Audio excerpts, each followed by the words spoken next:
അസ്സലാമലൈക്കും welcome back to Daily Dishes. ഇന്ന് ഞാൻ ചിക്കൻ വെച്ചിട്ട് നല്ല സോഫ്റ്റും സ്പൈസി ആയിട്ടുള്ളൊരു ഉണ്ണിയപ്പമാണ് തയ്യാറാക്കുന്നത്. അധികം ഓയിലൊന്നും ഉപയോഗിക്കാതെ വളരെ എളുപ്പത്തിൽ നമുക്ക് ഈ സ്നാക്ക് തയ്യാറാക്കിയെടുക്കാം.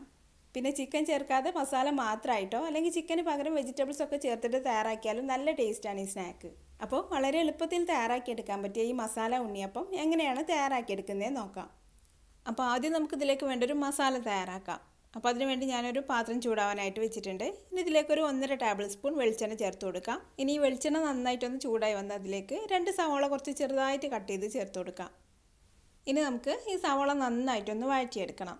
അപ്പോൾ സവാള പെട്ടെന്നൊന്ന് വഴന്നിട്ടാൻ വേണ്ടി ഞാൻ ഇതിലേക്ക് കുറച്ച് ഉപ്പും കൂടെ ചേർത്ത് കൊടുക്കുന്നുണ്ട്. ഇനി നമുക്ക് ഈ സവാള നന്നായിട്ടൊന്ന് വഴറ്റിയെടുക്കാം. ഇപ്പോൾ സവാളയൊക്കെ നന്നായിട്ട് വഴന്ന് ചെറുതായിട്ടൊന്ന് കളർ മാറി തുടങ്ങിയിട്ടുണ്ട്. ഇനി ഇതിലേക്ക് 1 ടേബിൾ സ്പൂൺ ഇഞ്ചി വെളുത്തുള്ളി ചതച്ച് ചേർത്ത് കൊടുക്കാം. ഇനി ഇതിൻ്റെ കൂടെ തന്നെ നമുക്ക് വേണമെങ്കിൽ 1-2 പച്ചമുളക് കട്ട് ചെയ്തതും പിന്നെ കറിവേപ്പിലയും കൂടെ ചേർത്ത് കൊടുക്കാം. ചെറിയ കുട്ടികളൊക്കെ വീട്ടിലുണ്ടെങ്കിൽ നമുക്ക് മുളക് കടിക്കാതിരിക്കാൻ വേണ്ടി മുളക് ഒഴിവാക്കിയിട്ട് കുരുമുളക് പൊടിയോ അല്ലെങ്കിൽ മുളക് പൊടിയൊക്കെ ചേർത്ത് കൊടുക്കാം. ഇപ്പോൾ ഇഞ്ചിയും വെളുത്തുള്ളിയൊക്കെ നന്നായിട്ട് വഴന്ന് അതിൻ്റെ പച്ചമണമൊക്കെ ഒന്ന് മാറി വന്നിട്ടുണ്ട്. ഇനി ഇതിലേക്ക് ഒരു 1/4 ടീസ്പൂൺ മഞ്ഞൾപ്പൊടി ചേർത്ത് കൊടുക്കാം. പിന്നെ 1 ടീസ്പൂൺ മുളക് പൊടി, 1/2 ടീസ്പൂൺ കുരുമുളക് പൊടി, 1/4 ടീസ്പൂൺ ഗരം മസാലപ്പൊടി. ഇനി നമുക്ക് ഈ പൊടികളുടെ മണമൊക്കെ ഒന്ന് മാറി ഇതൊന്ന് മൂത്ത് വരുന്നവരെ ഒന്ന് ഇളക്കി കൊടുക്കാം. ഇപ്പോൾ മസാലപ്പൊടികളൊക്കെ ഒന്ന് മൂത്ത് വന്നിട്ടുണ്ട്. ഇനി ഇതിലേക്ക് നമുക്ക് ചിക്കൻ ചേർത്ത് കൊടുക്കാം. ചിക്കൻ ഞാൻ ഉപ്പും മഞ്ഞളും ചേർത്തൊന്ന് വേവിച്ചെടുത്തിട്ട് കൈവച്ചൊന്ന് പൊടിച്ചെടുത്തിട്ടാണ് ചേർക്കുന്നത്. അതല്ലെങ്കിൽ മിക്സിയിലിട്ടൊന്ന് പൊടിച്ചെടുത്തിട്ട് ചേർത്താലും മതി. ഇത് നമുക്ക് ചിക്കൻ ചേർക്കാതെ വേണമെങ്കിലും ഉണ്ടാക്കാം. ചിക്കൻ ഒഴിവാക്കിയിട്ട് ബാക്കിയെല്ലാം ഇതേപോലെ തന്നെ ചെയ്താൽ മതി. അങ്ങനെ ഉണ്ടാക്കിയാലും നല്ല ടേസ്റ്റ് തന്നെയാണിത്. പിന്നെ ചിക്കന് പകരം വേണമെങ്കിൽ നമുക്ക് എന്തെങ്കിലും വെജിറ്റബിൾസ് ഒക്കെ വേണമെങ്കിൽ ചേർത്ത് കൊടുക്കാം. ഇതിൽ ഞാനിപ്പോൾ കുറച്ച് മല്ലിയിലയും കൂടെ ചേർത്ത് കൊടുത്തിട്ടുണ്ട്. ഇനി ഇത് നന്നായിട്ടൊന്ന് മിക്സ് ചെയ്തിട്ട് ഉപ്പൊക്കെ നോക്കിയിട്ട് ആവശ്യമുണ്ടെങ്കിൽ ചേർത്ത് കൊടുക്കാം. എന്നിട്ട് നമുക്ക് തീ ഓഫ് ചെയ്യാം. ഇപ്പോൾ നമ്മുടെ മസാല റെഡി ആയിട്ടുണ്ട്. ഇനി നമുക്കിതൊന്ന് ചൂടാറാനായിട്ട് മാറ്റി വെക്കാം. മസാല ഒന്ന് ചൂടാറി വരുന്ന സമയം കൊണ്ട് നമുക്കിതിലേക്ക് വേണ്ട 2 മുട്ട ഒന്ന് ബീറ്റ് ചെയ്തെടുക്കാം. ഇപ്പോൾ ഞാൻ ഈ മുട്ടയിലേക്ക് ആവശ്യമായിട്ടുള്ള ഉപ്പ് ചേർത്ത് കൊടുത്തിട്ടുണ്ട്. ഇനി നമുക്കിതൊന്ന് ബീറ്റ് ചെയ്തെടുക്കാം. ഇപ്പോൾ ഞാൻ മുട്ട ബീറ്റ് ചെയ്തെടുത്തിട്ടുണ്ട്. ഇനി ഇതിലേക്ക് നമ്മൾ തയ്യാറാക്കി വെച്ചിട്ടുള്ള മസാല ചൂടാറിയ ശേഷം ചേർത്ത് കൊടുക്കാം. ഇപ്പോൾ മസാലയ്ക്ക് മുട്ടയുടെ മിക്സിയിൽ ചേർത്ത് കൊടുത്തിട്ടുണ്ട്. ഇനി ഇതൊന്ന് മിക്സ് ചെയ്തെടുക്കാം. ഇപ്പോൾ ഞാനിത് നന്നായിട്ട് മിക്സ് ചെയ്തെടുത്തിട്ടുണ്ട്. ഇനി ഇതിലേക്ക് നമുക്ക് കുറച്ച് ബ്രെഡ് പൊടിച്ചതും കൂടെ ചേർത്ത് കൊടുക്കാം. ഞാനിപ്പോൾ ഒരു 3 ടേബിൾ സ്പൂൺ ബ്രെഡ് പൊടിച്ചത് ചേർത്ത് കൊടുത്തിട്ടുണ്ട്.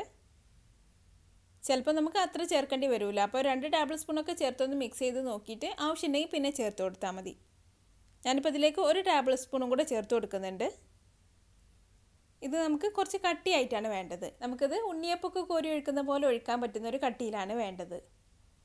ഞാനിപ്പോൾ ഇത് നന്നായിട്ട് മിക്സ് ചെയ്തെടുത്തിട്ടുണ്ട്. അപ്പോൾ ഈ ഒരു കട്ടിയിലാണ് നമുക്കിത് വേണ്ടത്. ഇനി നമുക്ക് ഉണ്ണിയപ്പം ചുട്ടെടുക്കാം. അപ്പോൾ ഞാനൊരു ഉണ്ണിയപ്പച്ചട്ടി ചൂടാവാനായിട്ട് വെച്ച ശേഷം അതിൻ്റെ ഓരോ കുഴിയിലും കുറച്ച് ഓയിലൊന്ന് ഒഴിച്ചു കൊടുക്കുന്നുണ്ട്. ഇനി ഓയിൽ നന്നായിട്ട് ചൂടായി വന്ന ശേഷം നമുക്കിത് ഇതിലേക്ക് ഒഴിച്ചു കൊടുക്കാം.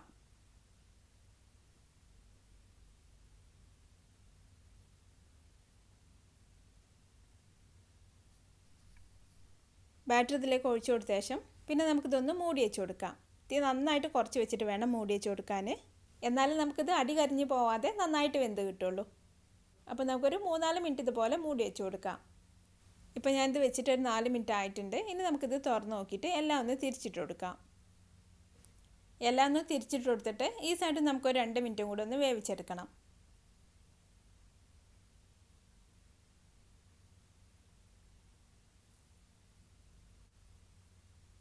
ഇപ്പോൾ നമ്മുടെ ചിക്കൻ മസാല ഉണ്ണിയപ്പം റെഡി ആയിട്ടുണ്ട്. ഇനി നമുക്കിത് ഈ പാനിൽ നിന്ന് മാറ്റി കൊടുക്കാം. അപ്പോൾ നമ്മൾ സാധാരണ മധുരമുള്ള ഉണ്ണിയപ്പമല്ലേ എപ്പോഴും ഉണ്ടാക്കാറുള്ളത്. പിന്നെ എരിവുള്ള ഉണ്ണിയപ്പത്തിൻ്റെ റെസിപ്പി ഞാൻ ഇതിൻ്റെ മുന്നേ ഇട്ടിട്ടുണ്ട്. അരിപ്പൊടി വെച്ചിട്ട് തയ്യാറാക്കുന്ന ഒരു ഉണ്ണിയപ്പം. അത് നമുക്ക് ബ്രേക്ക്ഫാസ്റ്റൊക്കെ ആയിട്ട് ചട്നിയൊക്കെ കൂട്ടി കഴിക്കാൻ പറ്റുന്നൊരു ഉണ്ണിയപ്പമാണ്. അപ്പോൾ നമ്മുടെ നല്ല സോഫ്റ്റ് ആയിട്ടുള്ള നല്ല ടേസ്റ്റി ആയിട്ടുള്ള ഈ മസാല ഉണ്ണിയപ്പം നിങ്ങളൊന്ന് തയ്യാറാക്കി നോക്കിയിട്ട് അഭിപ്രായം എന്നെ കമൻറ്റിലൂടെ അറിയിക്കാൻ മറക്കരുത്. നിങ്ങൾക്ക് എൻ്റെ വീഡിയോ ഇഷ്ടമായാൽ ലൈക്ക് ചെയ്യാനും ഷെയർ ചെയ്യാനും കമൻറ്റ് ചെയ്യാനൊന്നും മറക്കരുത്. പിന്നെ ഇതുപോലെ ഈസി ആയിട്ടുള്ള റെസിപ്പികൾക്കായി ഈ ചാനലൊന്ന് സബ്സ്ക്രൈബ് ചെയ്തേക്കണേ. അപ്പോൾ അടുത്ത നല്ല റെസിപ്പി ആയിട്ട് വീണ്ടും കാണാം. Thanks for watching this video.